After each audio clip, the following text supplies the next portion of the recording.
And it was funny, I sat there in my home in Portugal, and when they gave me the news, my wife was very distraught, and maybe I shed a tear, but I just, for 1 second, I realized, hey, what I've done in my life, and at that stage, 57 years old, not many people have done it in their 2 or 3 lifetimes. So I didn't even worry. I thought, gee, I've done enough.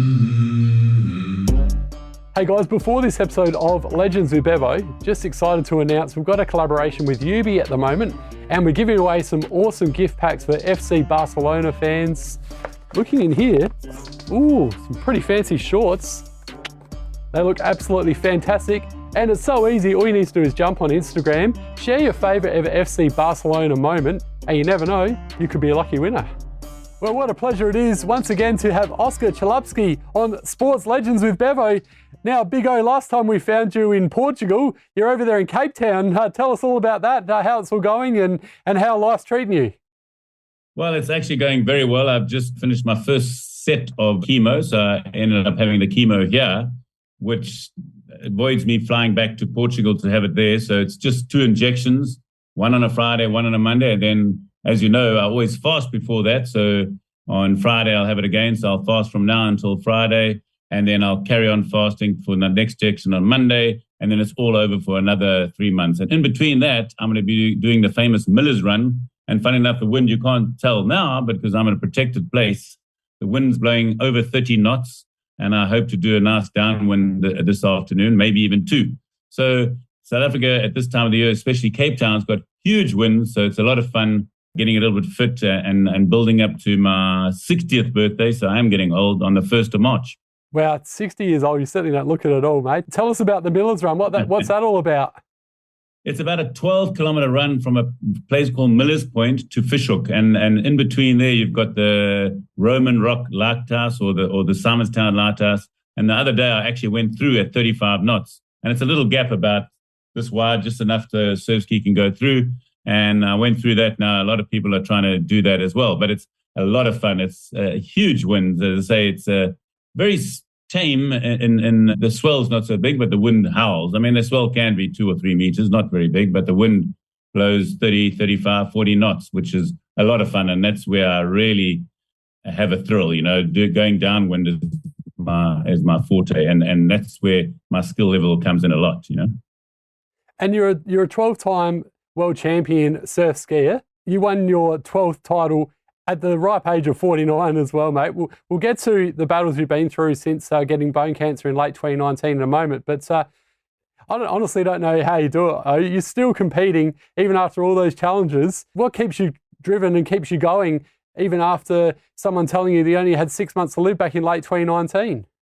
Well, the most important thing as well is I didn't realize through all those trials and tribulations to all the races that it actually geared me up for this battle to fight against cancer. And I think one of the most important fights that you've got to do and what you've got to do in this fight is to be fit.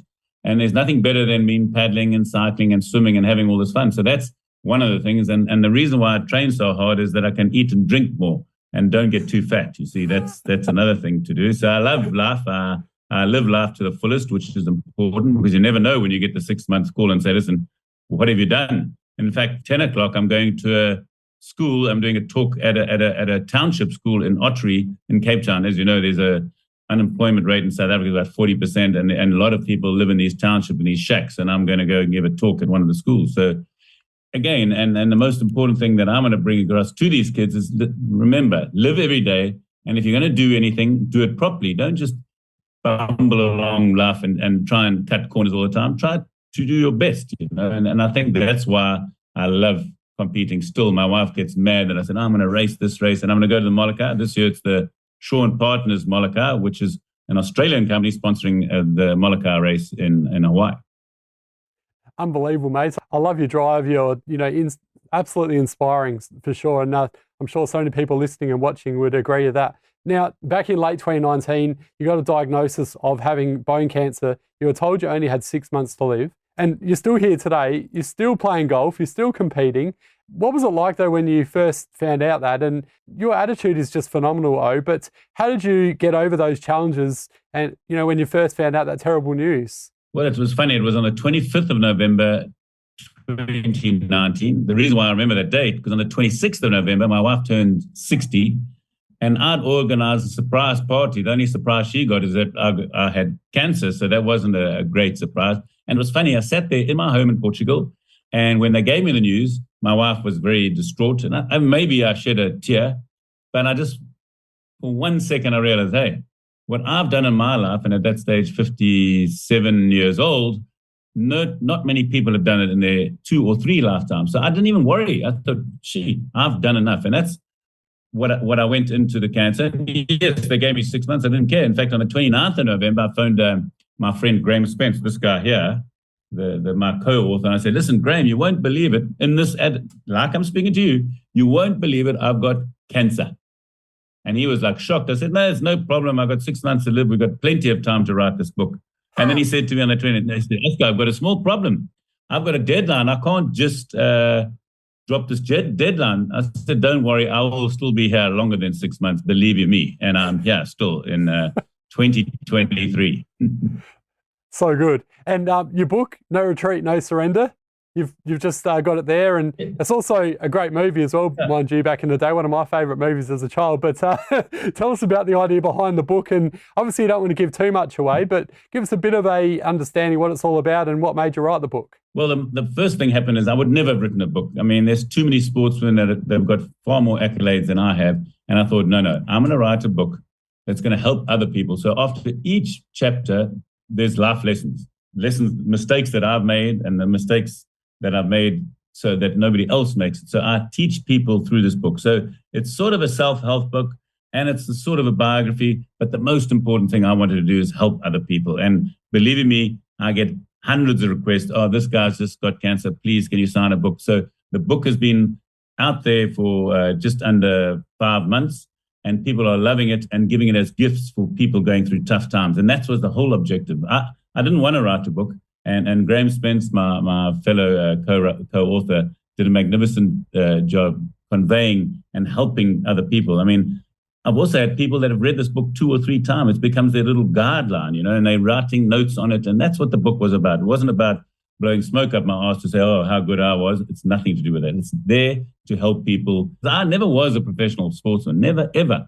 I never could wake up in the morning and say, oh, today what I'm going to do, I'm just going to go and train. No.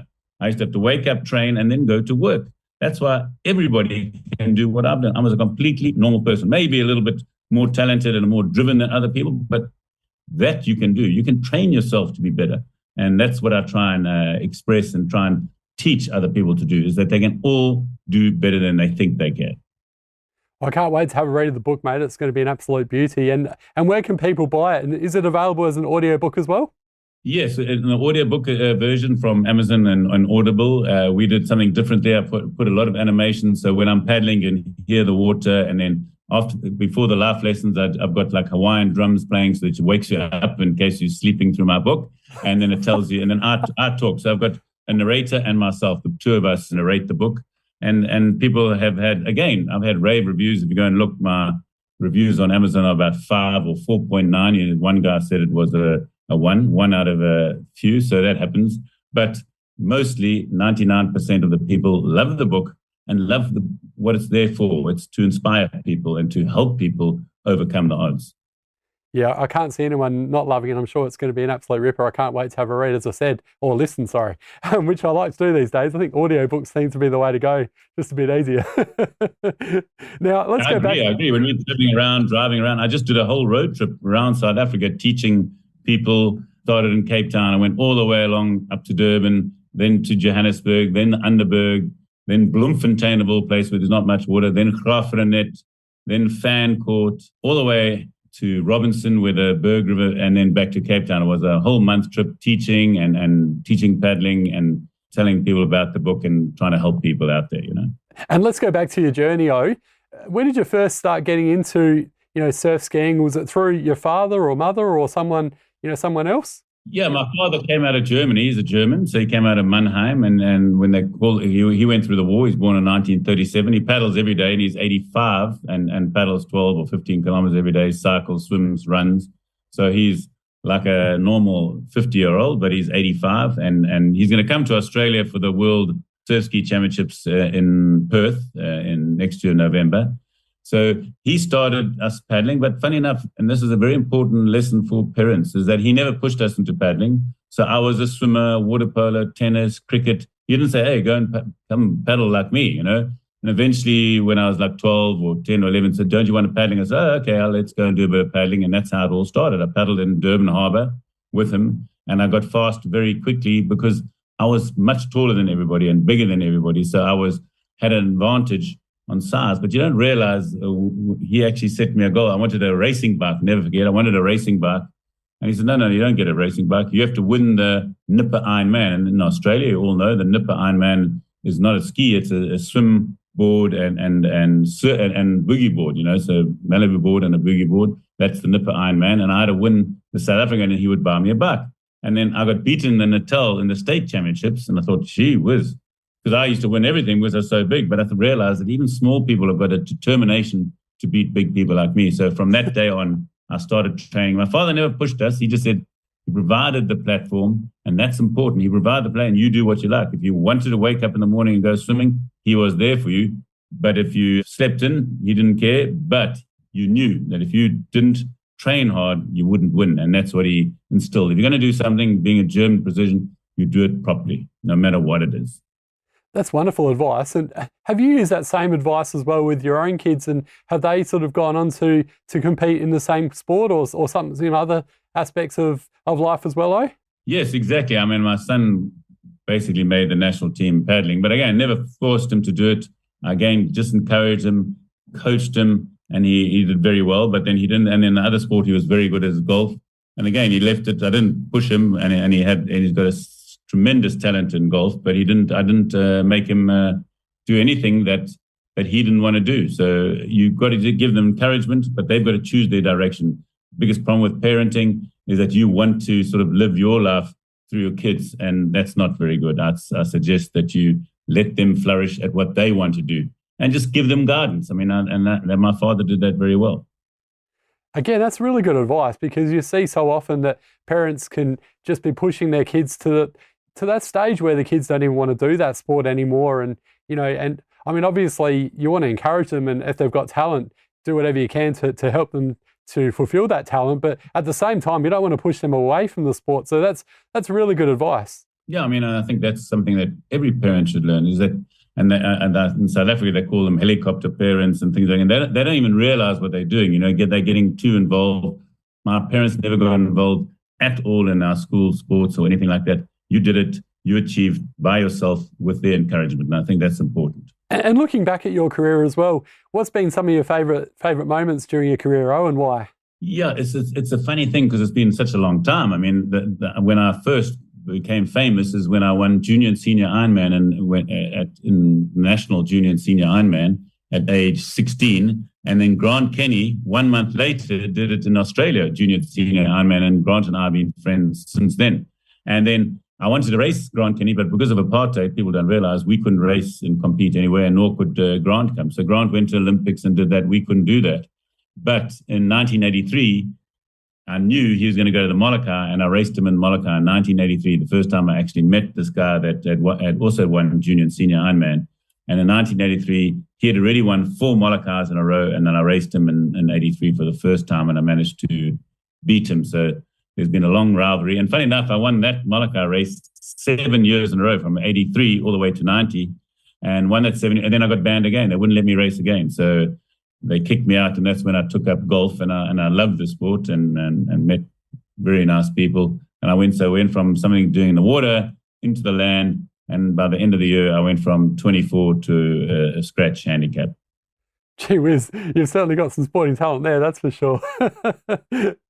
And in terms of your favourite places to compete, where's they been, and why? Well, you know, the funny thing is, any place that's got wind and waves and beautiful sun is going to be magnificent. I mean, I've raced in Tahiti and Hawaii. My wife's favorite place is Hawaii, and I really like Hawaii because I've won there 12 times. But again, racing down the river in Spain, the biggest race in the world, the Sella Descent, and Herman and I won that in 1986.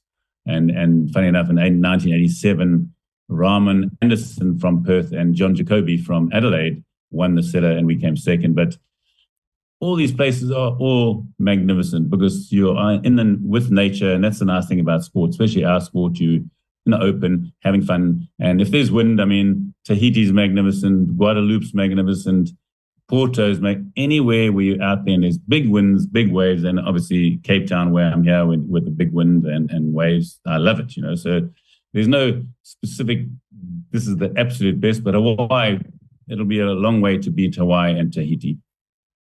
And back in 1992, you did something really proud. You competed for your nation at the Barcelona Olympics. Tell us about that experience and what it was like to, compete for your country and represent South Africa after all those challenges that you've been through over those years. Yeah, so it is interesting that so my father actually relinquished his German passport to make the South African team to go to the Olympics, and they were banned. So he gave his German passport up for the South African one. And by the way, he still can't get it back. We've all got German passports, but my father, no way, they won't give it back to him. So what happened, I went from, and it was interesting, when Nelson Mandela got released, they straight away said, we'll be going to the Olympics. And remember, I was playing golf. So my friend Pierre Stradham said, no, Oscar, you've got to start training. We're definitely going to the Olympics. And I said, okay, because in 86, I tried for the German national team, got very close, but no cigar. And then this time I said, okay, this time I'll make that team. And lo and behold, I made it, met Nelson Mandela, fantastic guy. And basically he paved the way for the future of South Africa after apartheid and did a magnificent job at sort of the transition. And he was a really nice guy. He was an ex-boxer, so he knew about sport, and he knows that sport unified. And we went there, and I happened to be the spokesman for the whole South African team. We went there, and again, we only got 1.5 years to train, so we got proper curvature of the earth, so we didn't do very well. We made the semifinals, but I don't go anywhere just to compete. I go there to win, and I didn't win. And from that day on, 1992, I changed my whole training technique, using my own skills and racing against people like, in that year, Clint Robinson from Australia, you might have heard of him. Yeah. He won the 1,000-meter medal, and that was in 1992. And funny, in 2012, so that many years later, using my own techniques, in 2012, racing the Molokai, lo and behold, the guy who came second by 12 seconds was none other than Clint Robinson. In 2012, I won at 49. Clint Robinson was 12 seconds behind, over 3 hours, 23 minutes. Yeah, because he used to compete. We had back here in Australia the Uncle Toby Super Series back in the day with Guy Leach and Grant Kenny, as you mentioned, Trevor Hendy, and Clint Robinson used to compete in that.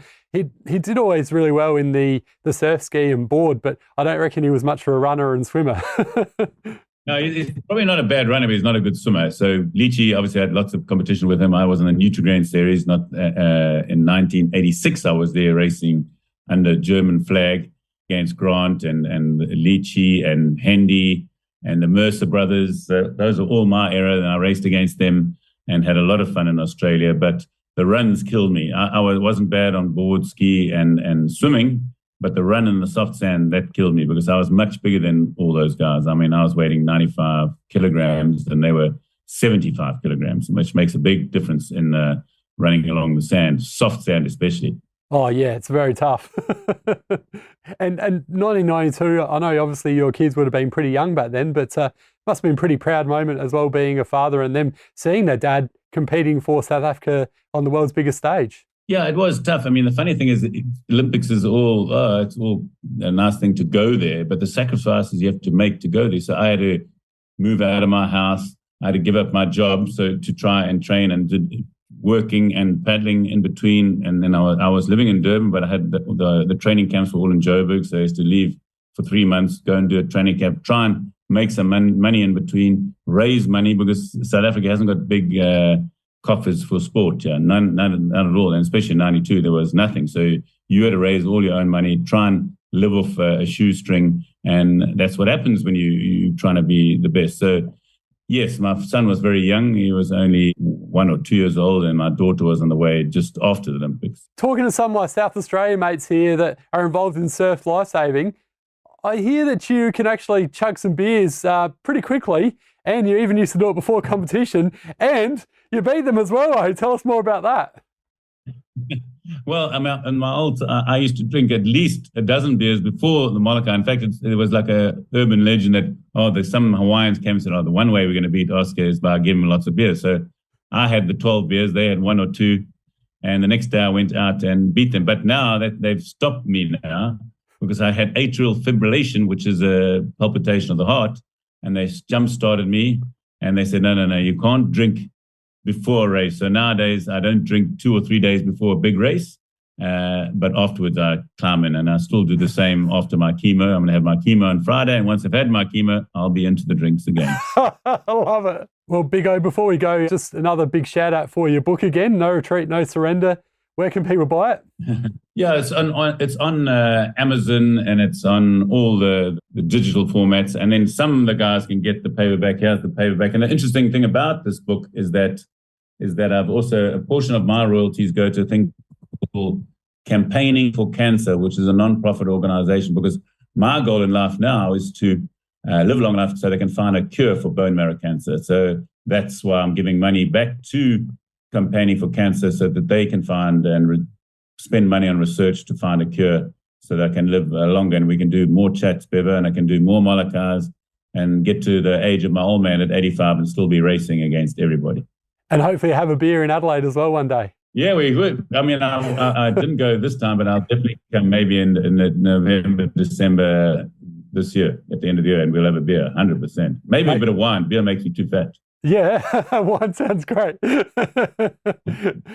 Oscar Chalupsky, and you've got good Adelaide wines. Great. Oh. Hey, you've got great wines in there. Yeah, we do, absolutely. We're very, very fortunate here in Adelaide, that's for sure. So, well, Oscar Chalupsky, thanks so much for joining us on Sports Legends with Bevo. Again, congratulations on the book, No Retreat, No Surrender.